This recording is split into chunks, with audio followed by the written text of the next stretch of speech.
Start कर रहे हैं बेटा आज की क्लास। और आज है ना, आज से हमारे न्यूमेरिकल स्टार्ट हो रहे हैं। थ्योरी हम कर चुके हैं इसकी। और न्यूमेरिकल में आज हमें करना है, साथ साथ ही नोट कर लो, calculation of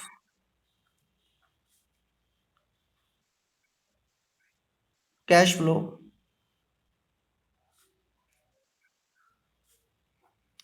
from operating activities.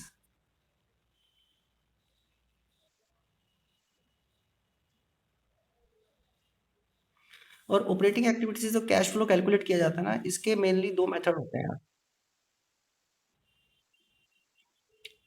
First and second two method है। फर्स्ट मेथड का नाम होता है डायरेक्ट मेथड, और सेकंड मेथड का नाम होता है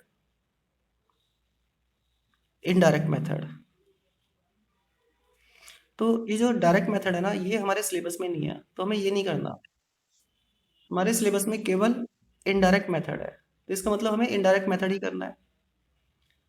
और cash flow from operating activities calculate करने के लिए हमारा फर्स्ट स्टेप क्या होगा? Step number 1। फर्स्ट स्टेप होगा, हमें कैलकुलेट करना होगा, calculate net profit before tax and extra ordinary items. और ये जो net profit before tax and extra ordinary item calculate किया जाएगा, इसके भी दो तरीके हैं। मतलब जब न्यूमेरिकल क्वेश्चंस करेंगे तो इसमें दो सिचुएशंस आएंगी। अब साथ साथ नोट करते जाना। Situation 1 and situation 2। First situation यानी कि फर्स्ट टाइप के क्वेश्चंस क्या होंगे हमारे? बी होगा when starting point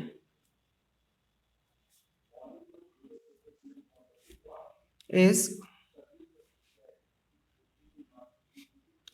profit as per statement of profit and loss. ठीक है, ये हमारा स्टार्टिंग पॉइंट होगा। ये भी फर्स्ट सिचुएशन कर रहे हैं हम। ये हमें क्वेश्चन में गिवन होगा, तो इसको कैसे सॉल्व करेंगे इस सिचुएशन में? देखो, इसको सॉल्व करने के लिए आपको क्या करना है? आपको ले लेना है, सबसे पहले आपको लेना है, साथ साथ नोट करते जाना बेटा, ठीक है। सबसे पहले आपको लेना है इसमें closing balance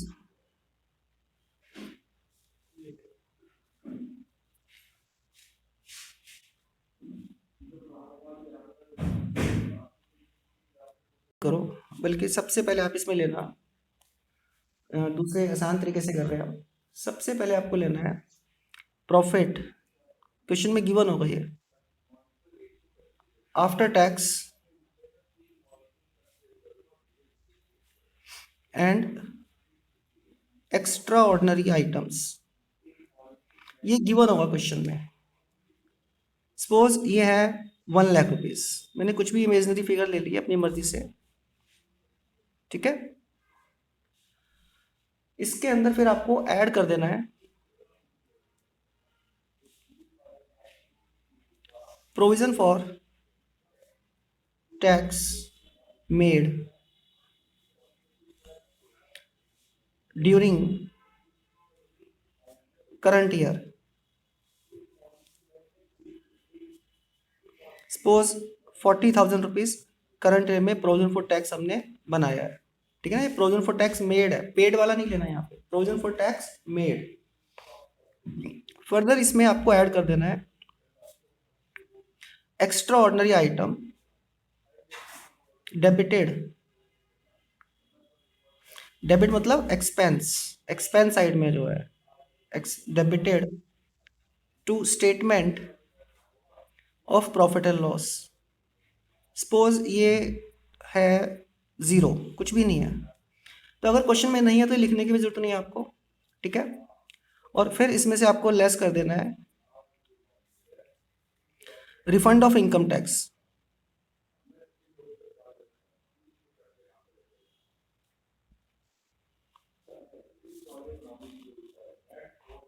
refund of income tax का मतलब होता है कि अगर हमने कोई टैक्स एक्स्ट्रा दे दिया था तो वो हमें टैक्स अथॉरिटीज रिटर्न कर देती है। सपोज ये है 10,000 रुपीज, और क्योंकि ये माइनस करना है तो ब्रैकेट में शो करना है, और फर्दर इसमें लेस कर देना है एक्स्ट्रा ऑर्डनरी आइटम। ये डेबिट रेट वाला ऐड किया था ना, तो अगर हमने कोई क्रेडिट किया हुआ है, क्रेडिट का मतलब इनकम आना हुआ है, to statement of profit and loss. Suppose ये भी 0 है, जितना भी होगा माइनस कर देना है, क्लियर। इसके बाद ये सब प्लस माइनस होने के बाद हमारे पास आ जाएगा जो हमें कैलकुलेट करना था, net profit before tax and extra ordinary item.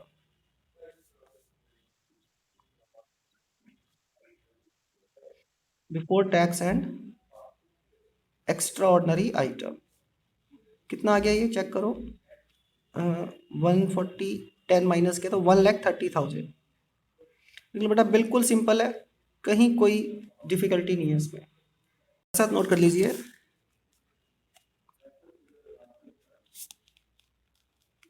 Situation 2 हमें कैलकुलेट करना है, calculation of net profit before tax and extra ordinary item. और ये सिचुएशन 2 उस समय एप्लीकेबल होती है जब बैलेंस शीट्स गिवन होती है। बैलेंस शीट्स आर गिवन, 2 सालों की बैलेंस शीट होती है, ये सिचुएशन 2 होती है। तो इसमें आप इसको कैसे सॉल्व करोगे सिचुएशन 2 में? सबसे पहले आप लोगे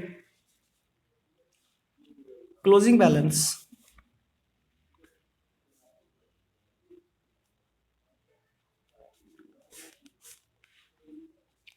इन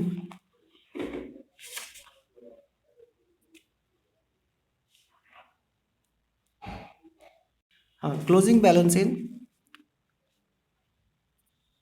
सरप्लस।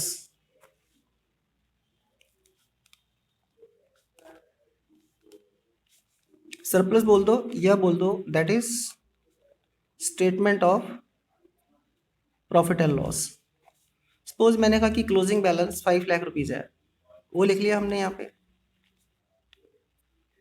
अब 2 सालों की बैलेंस शीट है तो हमने क्लोजिंग का तो लिख लिया, इसमें से फिर हमें ना माइनस कर देंगे opening balance in surplus, that is statement of profit and loss. और opening balance suppose 1 lakh rupees था। 1 लाख ओपनिंग बैलेंस का मतलब है कि 1 लाख रुपीज ऑलरेडी थे, ईयर एंड में 5 लाख हो गए, तो करंट ईयर में कितना प्रॉफिट कमाया हमने? 4 लाख रुपीज, ठीक है। इसमें फिर हमें ऐड करनी है कुछ चीजें। क्या क्या ऐड करना है, ध्यान ध्यान से समझना बेटा। एक तो हमें ऐड करना है प्रोविजन फॉर टैक्स मेड, और ये हमें लेना है करंट ईयर का। करंट ईयर में कितना टैक्स प्रोविजन बनाया? सपोज हमने टैक्स प्रोविजन बनाया करंट ईयर में 2 लाख रुपीज। इसके बाद हमें ऐड करना है इंटरिम डिविडेंड,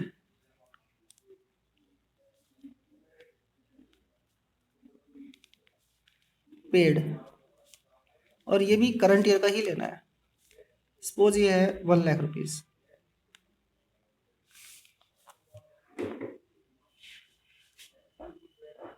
उसके बाद हमें और लेना है प्रॉफिट्स ट्रांसफर टू रिजर्व्स। कोई भी रिजर्व में जो हमने प्रॉफिट ट्रांसफर किया है, सपोज ये है 50,000 रुपीज।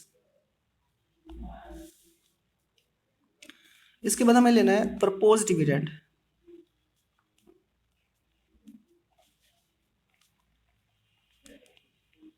आप जानते हो प्रपोज डिविडेंड साल के एंड में कंपनी देती है, और जबकि इंटरिम साल खत्म होने से पहले ही दे दिया जाता है। लेकिन प्रपोज डिविडेंड के साथ है ना, आपको एक बात ध्यान रखनी है, ये ऑलवेज आपको प्रीवियस ईयर का लेना है। और प्रीवियस ईयर का लेने का रीज़न क्या है? देखो, उसका रीज़न हम थ्योरी पोर्शन में बाद में समझेंगे, अभी शॉर्ट में बता दूं। इसका रीज़न है अकाउंटिंग स्टैंडर्ड नंबर 4। ये अकाउंटिंग स्टैंडर्ड 4 क्या कहता है, हम प्रीवियस ईयर का क्यों ले रहे हैं, ये मैं बाद में बताऊंगा थ्योरी पोर्शन में, ठीक है। और प्रपोज डिविडेंड बेटा ध्यान रखना है आपको, प्रेफरेंस शेयर का भी लेना है, ठीक है, और इक्विटी शेयर का भी लेना है।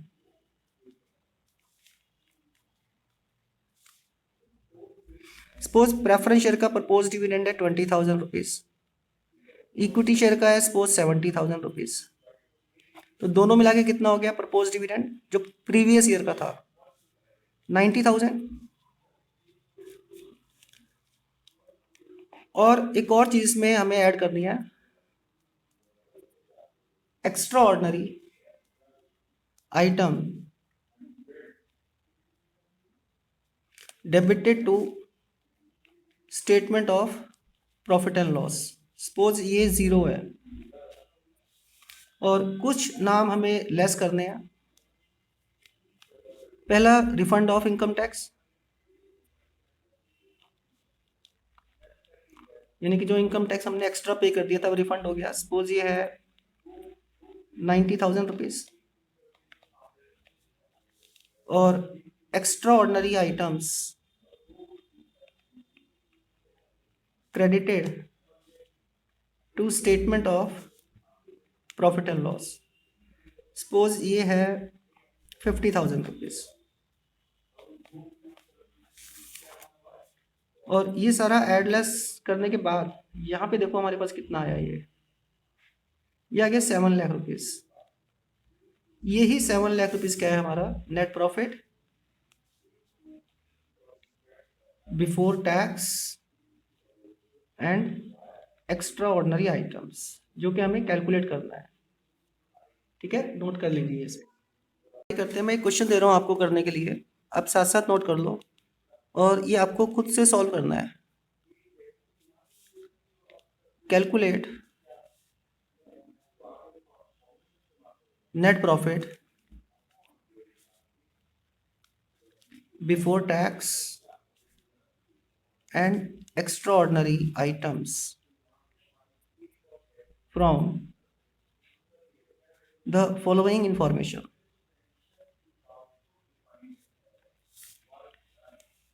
हमें गिवन है surplus,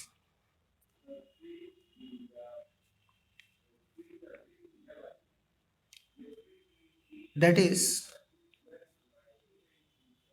balance in statement of profit and loss, closing balance given है। सपोज ये है 6,72,000।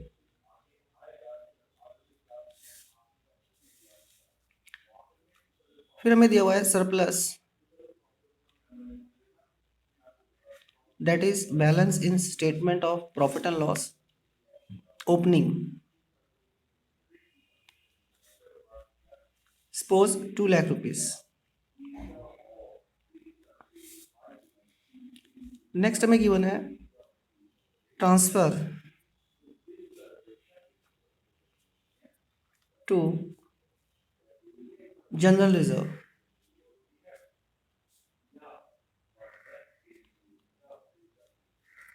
Suppose 2 lakh rupees.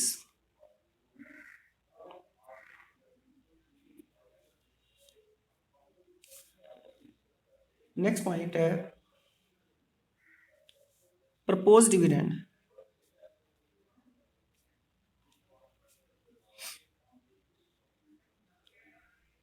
For previous year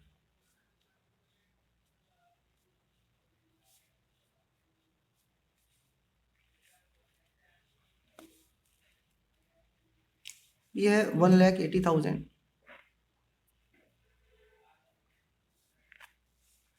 next दिया हुआ है हमें इंटरिम डिविडेंड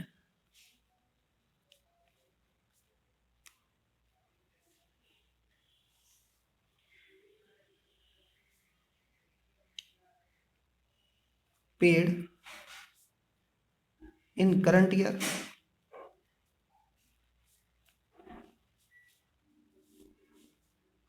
₹1,44,000.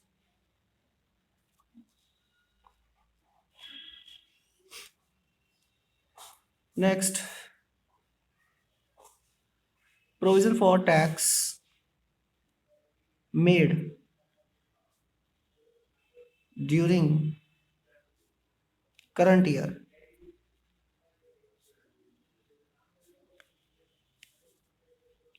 ₹2,16,000.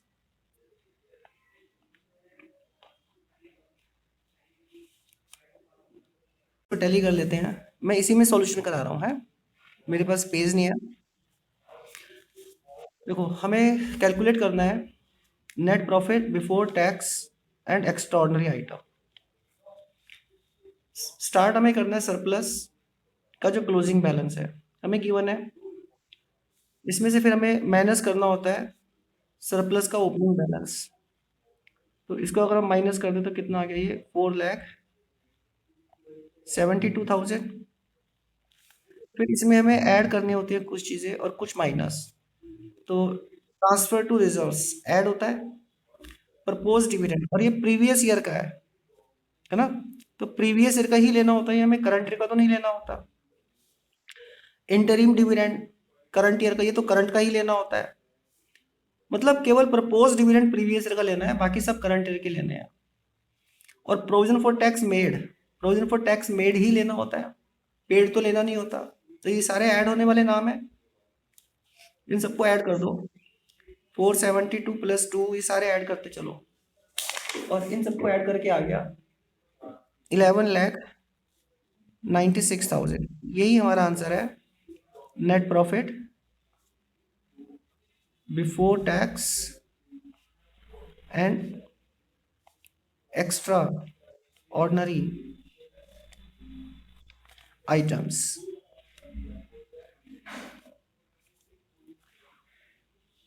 टोटल गलत हो गया था, आंसर ये आ रहा है हमारा, ठीक है, नोट कर लीजिए। चलिए नेक्स्ट एग्जाम्पल कर रहे हैं, आप क्वेश्चन मेरे साथ साथ ही नोट कर लो।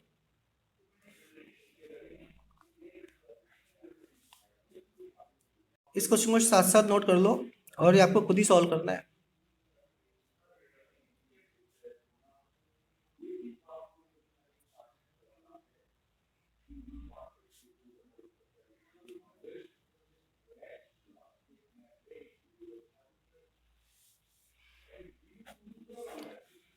आपको कैलकुलेट करना है इसमें net profit before tax and extra ordinary items कितना होगा, नोट करो और सॉल्व करो।